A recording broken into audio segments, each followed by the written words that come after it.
3.000 lele di tiap SPPG. Satu SPPG, Pak. 3.000 lele. 3.000 lele. Berarti satu anak makan satu lele. Satu lele, Pak. Ya, satu lele. Satu lele. Satu lele, betul. Pak, kalau masak lebih bagus dari waktu saya tentara dulu. Oh iya, Pak. Dan lelenya dipotong kecil-kecil. enggak, Pak. Ini kepalanya saja dibuang, kemudian satu lele utuh diberikan, Pak. Luar biasa itu. Iya. Dan kemudian Pak, kalau masak daging sapi, masak satu ekor sapi satu hari dipotong untuk satu SPPG. Jadi kalau di akhir tahun ini ada 19.000 SPPG, maka ada 19.000 sapi dalam satu hari harus dipotong karena program makan bergizi. Kalau 4 kali sebulan, ya tinggal dikalikan, Pak. Tapi saya sudah konsultasi dengan... Astagfirullahaladzim, ini yang bikin model apa? Ya Allah, ya Allah. Kok ora bersyukur lah ini kita lo boleng lo cah kita pakai uang.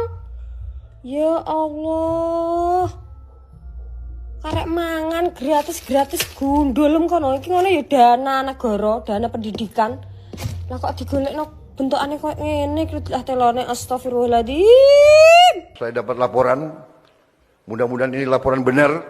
Jangan main-main lagi dengan saya, laporan palsu, laporan menyenang-nyenangkan, laporan supaya bisa akal-akalan. Saya kasih peringatan keras ini. Saya dapat laporan. Nah, akhirnya Pak Prabowo mulai sadar ya. Memang banyak sekali di sekeliling Pak Prabowo itu selalu memberikan harapan palsu lah, selalu memberikan asal Bapak senang. Jadi beritanya itu yang positif-positif sekali ya. Padahal kalau kita lihat di lapangan itu sangat berbeda sekali dengan apa yang dikatakan oleh contoh misalkan Kepala BGN ketika laporan makan besi gratis itu berhasil, lebih baik dari Jepang, Cina, dan lain sebagainya. Padahal kalau kita lihat fakta di lapangan sangat berbeda sekali. Sangat berbeda sekali, yaitu dana 10.000 ya untuk membeli makanan bergizi, tetapi kenyataannya yang datang, waduh, sangat banyak sekali lah. Ini memang zaman sosial media, seharusnya Pak Prabowo itu selalu melihat pemberitaan terkini. Bahkan Pak Prabowo juga sudah ada ya di Twitter ya, seharusnya lihat masyarakatnya itu melaporkan apa. Dan di situ ya menurut saya memang faktanya di situ. Seharusnya Pak Prabowo tidak usah terjun langsung lah ke lapangan, tetapi lihat di medsos menurut saya itu sudah mewakili lah setidaknya. Apalagi pemberitaan-pemberitaan terkait makan besi gratis contohnya, itu sangat wow sekali, sangat berbeda sekali dengan apa yang diungkapkan pada saat lalu oleh Kepala BGN misalkan. Kepala BGN memang ngomongnya yang bagus-bagus ya, konon katanya lele lah, konon katanya daging sapi lah, tetapi kenyataannya yang datang sangat berbeda sekali, sangat berbeda jauh sekali ya. Kalau kita lihat dari sini misalkan, ini bahkan ada wali siswa ya, wali siswa yang ngamuk-ngamuk lah, bahkan sakit hati. Bayangkan, ini juga uang rakyat loh, ini bukan gratis beneran loh, ini uang rakyat. Daripada mendapatkan ini ya, mending untuk dialihkan untuk kesehatan lah, apalagi juga BPJS konon katanya defisit, dan konon katanya juga BPJS akan dinaikkan iurannya ya. Seharusnya dialihfungsikan ke pendidikan gratis atau kesehatan, menurut saya ini lebih bermanfaat kalau menurut saya. Nah, seperti ini. Astagfirullahaladzim, ini yang bikin model apa? Ya Allah, ya Allah. Kok ora bersyukur lah ini kita lo boleng lo cah kita pakai uang. Ya Allah. Karek mangan gratis gundulem kono iki ngono ya dana negara, dana pendidikan.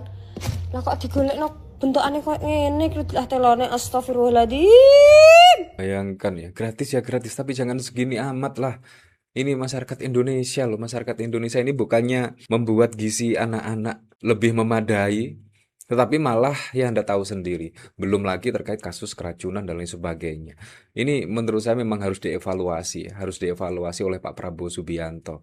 Harus dievaluasi. Minimal kalau ada SPPG yang menyajikan makanan yang jauh standar dari gizi, seharusnya ini juga harus ditutup lah minimal penyedia dapur MBG. SPPG-nya ditegur atau bahkan ditutup secara permanen ya. Tegurannya harus jelas, harus keras, dikarenakan ini menyangkut gizi dari siswa-siswa. Bayangkan ya, bukannya mendapatkan gizi malah ya Anda tahu sendirilah apa sih gizinya ini ya, telur, terus apa ini, ya ampun tidak layak sekali kalau menurut saya. Gratis sih gratis, tapi jangan sampai seperti inilah. Ini bahkan juga BGN sebut MBG peringkat 2 dunia program makan sekolah, Cina dan AS kalah. Memang ABS terus. Makanya Pak Prabowo saat ini marah ya. Ternyata tidak sesuai di lapangan, tidak sesuai di lapangan. Jadi menurut saya wajib dievaluasi total kalau menurut saya ya.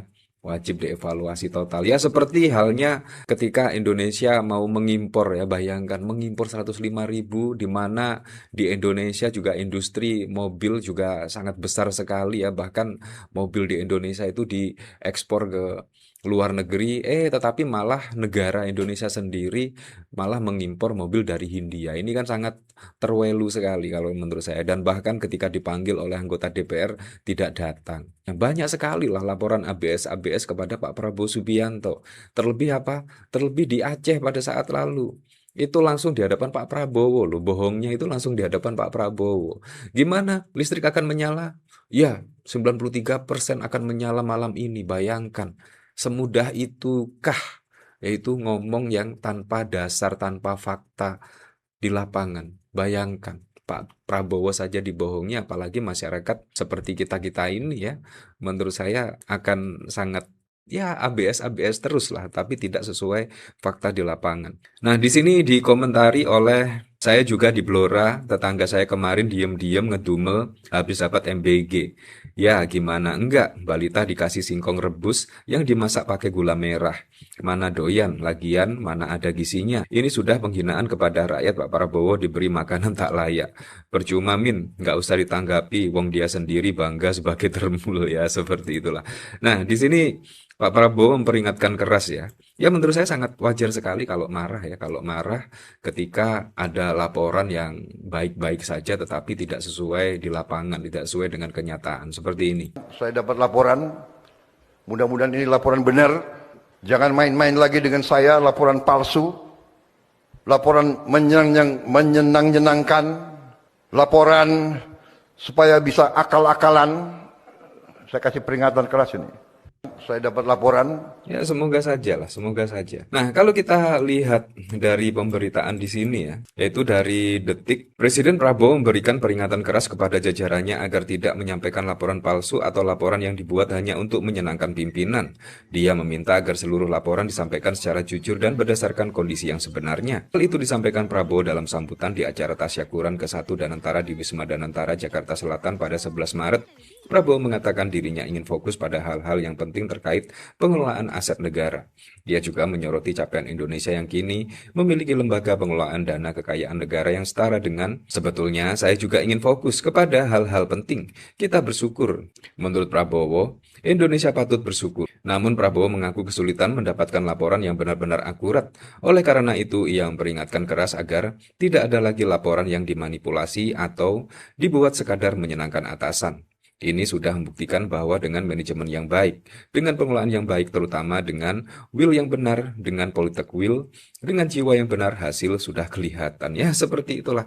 Belum lagi Pak Prabowo kalau mendengar keluhan dari makan berisi gratis ya, pasti akan sangat mengejutkan sekali ya. Dan ini juga saya penasaran ya, terkait mobil 105.000 belum ada tanggapan dari Pak Prabowo ya, setuju atau tidak. Kalau misalkan tidak setuju, wah ini juga harus diusut oleh Kejaksaan, oleh KPK ya. Ya walaupun Pak Prabowo setuju dan lain sebagainya, kenapa harus diam-diam? Bahkan Menteri Koperasi bahkan tidak tahu mengenai 105.000 ekspor mobil dari Hindia ini. Ini kan juga menjadi pertanyaan cukup serius. Menteri Koperasi loh, sekelas menteri pembantu dari Pak Prabowo bahkan tidak tahu menau terkait ekspor 105.000 mobil dari Hindia. Bayangkan, padahal menteri kan pembantu Pak Prabowo lah, ini Agrinas loh, bayangkan. Agrinas tanpa diketahui menteri, tanpa diketahui perwakilan rakyat di DPR, tiba-tiba mengimpor mobil yang seperti itu. Menurut saya ini juga wajib diusut tuntas ya. Ada apa sebenarnya ya? Ini melangkahi menteri dan melangkahi rakyat loh, melangkahi di DPR. Tiba-tiba muncul 105.000 impor mobil dari India dan sudah datang lagi, bayangkan. Ini kan sangat melukai hati masyarakat lah, bayangkan. Kita rakyat itu sebagai apa sih? Sebagai pembayar pajak saja. Tetapi ketika ada kebijakan seperti ini tidak dirundingkan, ini kan sangat ngawur sekali kalau menurut saya. Untuk selebihnya kita kembalikan lagi ke masyarakat. Terima kasih sudah menyimak pembahasan kita kali ini sampai akhir. Semoga apa yang kami sampaikan bisa menambah wawasan dan membuka perspektif baru tentang isu-isu yang sedang berkembang. Kalau kamu merasa informasi ini penting, jangan ragu untuk like, subscribe, dan bagikan video ini ke teman atau keluarga. Dukungan kamu sangat berarti untuk perkembangan channel Politik Pintar dan semangat kami untuk terus menghadirkan konten yang objektif dan mendalam. Ya, tulis pendapatmu di kolom komentar. Apakah kamu setuju, tidak setuju, atau punya sudut pandang lain? Politik bukan soal menang atau kalah, tapi soal memahami dan berpikir kritis bersama. Channel Politik Pintar akan terus hadir dengan analisis tajam, informasi terpercaya, dan pembahasan yang menantang cara kita melihat dunia politik. Sampai jumpa di video berikutnya, dan ingat, berpikir kritis adalah langkah pertama menuju perubahan. Sampai ketemu dan salam cerdas.